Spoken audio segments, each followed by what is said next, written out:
అందరికీ ఈరోజు video topic వచ్చేసరికి నవగ్రహాలు. అలాగే ఈ టాపిక్ ఈరోజు నేను నవగ్రహాల గురించి 3 విషయాలు మాట్లాడుకుంటున్నాం. నవగ్రహాలని ఆరాధన చేస్తే వాటి వల్ల వచ్చే ఫలాలు ఏమిటి? అంటే వాటి వల్ల వచ్చే శుభ ఫలములు ఏమిటి? అంటే వాటి వల్ల వచ్చే లాభాలేమిటి అని తెలుసుకుందాం. అలాగే నవగ్రహాలను మనల్ని వక్ర దృష్టితో చూస్తే వచ్చే నష్టాలేంటి? శుభదృష్టితో చూస్తే కలిగే లాభాలేంటి? నవగ్రహాలను మనల్ని చెడు దృష్టితో చూస్తే వచ్చే నష్టాలేంటి? నవగ్రహాలు మనల్ని మంచి దృష్టితో చూస్తే కలిగే లాభాలేంటో తెలుసుకుందాం.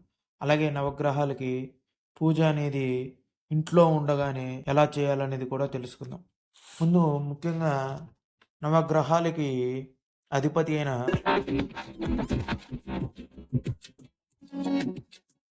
సూర్యుడిని గురించి మాట్లాడితే, సూర్యుడికి ఆరాధిస్తే అనేక అనారోగ్యములనేది మన నుంచి తొలగిపోతాయి. అలాగే చంద్రదేవుడికి ఆరాధిస్తే మనోధైర్యము పెరుగుతుంది మనిషికి. అలాగే బుద్ధ దేవుడిని ఆరాధించడం ద్వారా మంచి విద్య, మంచి జ్ఞానం మనకు లభిస్తుంది. గురుగ్రహాన్ని సేవించడం ద్వారా మనకి మంచి మంచి వార్తలను, శుభవార్తలను మనం అందుకుంటాం. అలాగే శుక్రాచార్యుని ఆరాధిస్తే మనకు అన్ని సుఖాలు లభ్యమవుతాయి.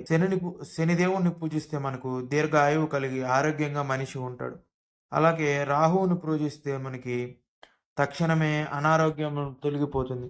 ఇక చివరగా కేతువుని సేవిస్తే సంపదలని, సౌఖ్యాలని మనకు అందిస్తాడు. రెండవ పార్ట్ గురించి మాట్లాడితే, నవగ్రహాలను వక్రదృష్టితోనూ శుభదృష్టితోనూ చూస్తే మనుషులకు కలిగే లాభ నష్టాలేంటో తెలుసుకుందాం. ముందు ముఖ్యంగా అధిపతి అయిన సూర్యుడి గురించి మనం మాట్లాడుకుంటే, ప్రాణశక్తికి ఈయన మూలకారకుడు. సహస్ర కిరణుడు అంటే 1000 కిరణాల గల అనేది ఈయనకొక పేరు. రోగనిరోధక శక్తిని మనకి పెంచుతాడు. కుటుంబంలోని సభ్యుల మధ్య అవగాహనను కలిగేలా చేస్తాడు. స్త్రీలకు ఆభరణాలను, పురుషులను కీర్తిని ఇస్తాడు. తూర్పు దిక్కుకు అధిపతి అయిన సూర్యభగవానుడు వక్రదృష్టితో చూస్తే కుటుంబంలో గొడవలు, నమ్మిన వారే మోసం చేయటము, వ్యాపార, ఆరోగ్య, ఆర్థిక సమస్యలను కూడా తెచ్చి పెడుతాడు. అలాగే సూర్యుడు శనితో కలిస్తే కొత్త కొత్త రోగాలు కలుగుతాయి. అలాగే సూర్యుడు చంద్రుడితో కలిస్తే మానసికంగా మనిషి కృంగిపోతాడు. ఇక చంద్ర భగవానుడు గురించి మాట్లాడుకుంటే ఔషధీనాథుడు అని పేరు. అంటే ఈయన అన్ని రకాల రోగాలకు ఔషధీనాథుడని ఈయనకి పేరు. పితృదేవతలకి ఈయన ఉండే స్థానమే పితృదేవతలు కూడా ఉంటారు. నీటికి కారణాభూతుడైన చంద్రుడు మానవుడిని విశేషంగా ఆకర్షిస్తాడు. తెల్లని వస్తువుల్ని చంద్రదేవుడు బాగా ఇష్టపడతాడు. అలాగే తెల్లని వస్తువులు మనకు మనశ్శాంతిని ప్రసాదిస్తాయి. శత్రువుని కూడా మిత్రుని చేస్తాడు.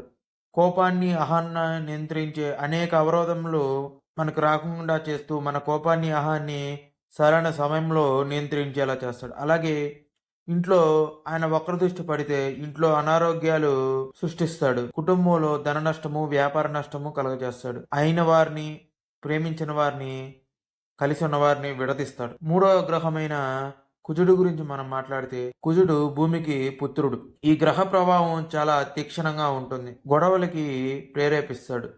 అలాగే శరీరంలోని మలినాలను, విషాలని కూడా తొలగింపజేస్తాడు. కుజగ్రహం ప్రభావంపై అనేది మహిళలపై ఎక్కువగా ఉంటుంది పురుషుల కంటే.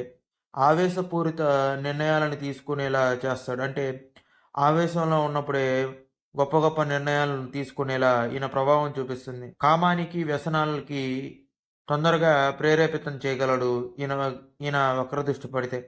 అదే ఇతను రాహుగ్రహంతో కలిస్తే ఇక చెప్పనవసరం లేదు. సూర్యగ్రహంతో కలిస్తే సమాజం కోసం సర్వశక్తులు ఒడ్డి పోరాటం జరుపుతాడు.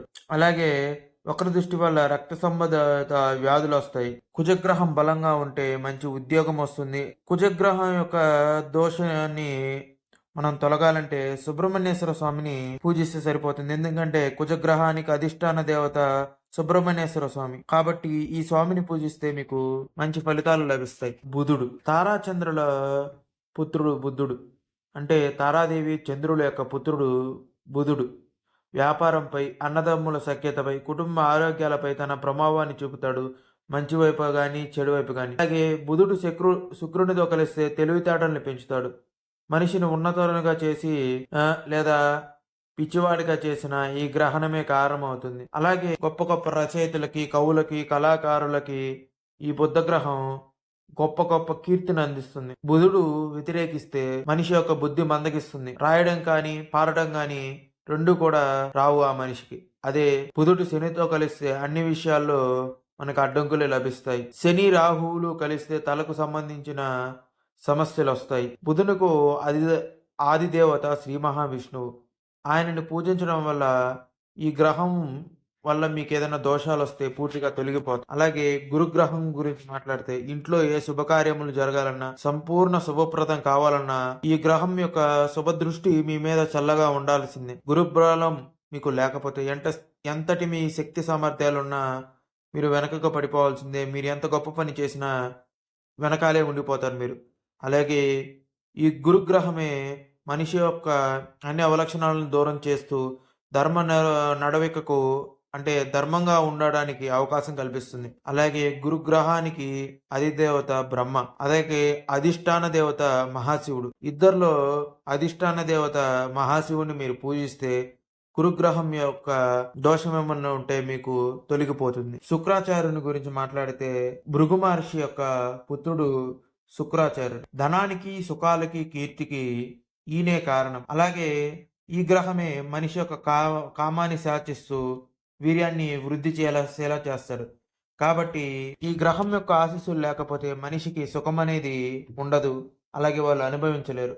స్త్రీలకు సౌభాగ్యాన్ని, సంతోషాన్ని ఇచ్చేది శుక్రాచార్యుడు. అలాగే ఆభరణాలను ఇచ్చేదే యంత్రాన్ని, మంత్రాన్ని, తంత్రాన్ని, సంగీత సాహిత్యాలని మంచి వైపు కానీ చెడు వైపు కానీ ఈ గ్రహ ప్రభావంతో మీకు పేరు తెచ్చిపెట్టడం కానీ మీ పేరు కూల్చివేయడం కానీ జరుగుతుంది. శుక్రుడు మీకు అనుకరించకపోతే అన్నీ మీకు బాధలే. స్త్రీలకు అనేక సమస్యలు, నిద్ర పట్టకపోవడం, ఉన్న కీర్తి పోవడం, భార్యాభర్తల మధ్య గొడవలు రావడం, చేయాల్సినవన్నీ చేస్తాడు. అలాగే మీరు శ్రీ రాజరాజేశ్వరి దేవి యొక్క పూజను మీరు చేసినట్లయితే మీకు శుక్రుని యొక్క గ్రహ ప్రభావం పోతుంది. ఎందుకంటే శుక్రునికి అధిష్టాన దేవత శ్రీ రాజరాజేశ్వరి దేవి. ఇంకొక గ్రహాలన్నిట్లో మనుషులు ఎక్కువగా భయపడే గ్రహం శని గ్రహం. శనిదేవుడు సూర్యుని యొక్క పుత్రుడు. బహు తీక్షణ స్వభావం కల, అంటే ఈయన స్వభావం మనుషుల మీద ఎక్కువగా ఉంటుంది. అలాగే శని దేవుడు మనిషి యొక్క కాలాన్ని, ధనాన్ని, ఆరోగ్యాన్ని హరించడం కానీ ఇవ్వడం కానీ చేస్తాడు. అనేక నీచ పనులు మనుషుల చేత చేయించి నవాబుని గరీబుగా చేయగలడంటే ధనవంతుడిని పేదవాడిగా చేయగల సర్వసమర్థుడు శనీశ్వరుడు. ఏలినాటి శని, అష్టమ శని, అర్ధాష్టమ శని అని మానవులను బెంబేలిస్తాడు, అంటే భయపెట్టేలా చేస్తాడు. రాహు ఈ గ్రహానికి అనుకూలంగా పనిచేస్తాడు. మానవుని అహంకారాన్ని తగ్గించి ధర్మశీల గుణాలను మనిషికి కలగజేస్తాడు. అలాగే ఈయనకి ఇష్టం లేకపోతే మనిషి యొక్క సోమరితనాన్ని పెంచుతాడు. శనికి అధిదేవత యముడు. అలాగే అధిష్టాన దేవత కలియుగ దైవమైన తిరుమల తిరుపతి శ్రీ వెంకటేశ్వర స్వామి. కాబట్టి మీరు శని ప్రభావం మీ మీద ఎక్కువగా ఉందనుకుంటే తిరుమల తిరుపతి వెంకటేశ్వర స్వామిని మీరు పూజిస్తే మీ మీద ఉన్న శని గ్రహం యొక్క పీడ అనేది తప్పి మీకు అంతా మంచి జరుగుతుంది. రాహువు గురించి మాట్లాడితే ఇది ఒక నీడాగ్రహం, అంటే ఛాయాగ్రహం అని అర్థం. ఆయన రవిని, చంద్రుడిని ఆపగల శక్తివంతుడు రాహు. చంద్రుడికి చంద్రగ్రహణం పట్టాలన్నా, సూర్యుడికి సూర్యగ్రహణం పట్టాలన్నా ఈ రాహు కేతువులు కావాల్సిందే. ఈ రాహు బాగలేకపోతే, అంటే రాహుగ్రహం అనేది మీ జీవితంలో దశ బాగలేకపోతే పడే కష్టాలు చాలా ఉంటాయి. అలాగే రాహు దశ బాగుంటే మీలో కొత్త కొత్త వస్తువులు, కొత్త కొత్త విషయాలను తీసుకొస్తాడు. కొత్త మిత్రులని, కొత్త అలవాట్లని, అలాగే కొత్త కొత్త చోట్లకి మీ ప్రమేయం లేకుండానే ప్రయాణాలు జరిగేలా చేస్తాడు. రాహు అనుకూలిస్తే ఏ అధికారమైనా మీ చేతికి చిన్న చిన్న ఫలితాల ద్వారానే మీ చేతికి అనేక పెద్ద అధికారాలు వస్తాయి. అలాగే రాహు కన్నెర చేస్తే కొద్దిపాటి అధికారం, చిన్న అధికారాలున్నా మీరు ఎంత కష్టపడ్డా, ఎంత నిజాయితీగా ఉన్నా అధికారం గల్లంతవుతుంది. అనేక అవలక్షణాలను కలిగించే నష్టాన్ని సమకూర్చి పెడతాడు. భయాన్ని కూడా ఈయన ద్వారానే కలుగజేస్తాడు. అలాగే వేరే వాళ్ళు చెప్పే సలహాలను, అవి మంచివైనా చెడువైనా వినేలా ప్రేరేపిస్తాడు. రాహు ఎన్ని ప్రయోజనాలు కానీ ఇచ్చినా ఎంతో కొంత నష్టాన్ని ఖచ్చితంగా కలిగిస్తాడు. కాబట్టి మీరు రాహు యొక్క అధిష్టాన దేవత అయిన దుర్గాదేవి అమ్మవారిని పూజించడం ద్వారా మీకు మంచి జరుగుతుంది. ఇక కేతువు గురించి మనం మాట్లాడితే అంటే బ్రహ్మ యొక్క మానస పుత్రిక మృత్యుదేవి. మృత్యుదేవి యొక్క సంతానమే కేతువు. ఈ గ్రహం పెట్టే బాధలు భయంకరము. కేతువు బుధునితో కలిస్తే సర్వశక్తులకు విగతం చేస్తాడు. అంటే అడ్డంకిగా కలుగుతాడు. చేయని తప్పులకి శిక్ష అనుభవించేలా చేస్తాడు. తెలివితేటలున్న పైకి రాలేరు. ఈ కేతు గ్రహం ప్రభావం అనేది మీ మీద తగ్గాలి అంటే అధిష్టాని దేవత అయిన గణపతి దేవుణ్ణి పూజిస్తే ఈ గ్రహాన్ని మీరు ప్రసన్నం చేసుకొని మీకు ఉపయోగపడేలా చేసుకోవచ్చు. అలాగే ఈ వీడియో మీకు నచ్చినట్లయితే లైక్ అండ్ షేర్ చేసి ఈ వీడియోని సబ్స్క్రైబ్ చేయండి. అలాగే కింద కామెంట్స్లో ఈ వీడియోలో మీకు ఏది నచ్చలేదో లేదా ఏది నచ్చిందో కామెంట్ చేయండి. జై శ్రీరామ్. భారత్.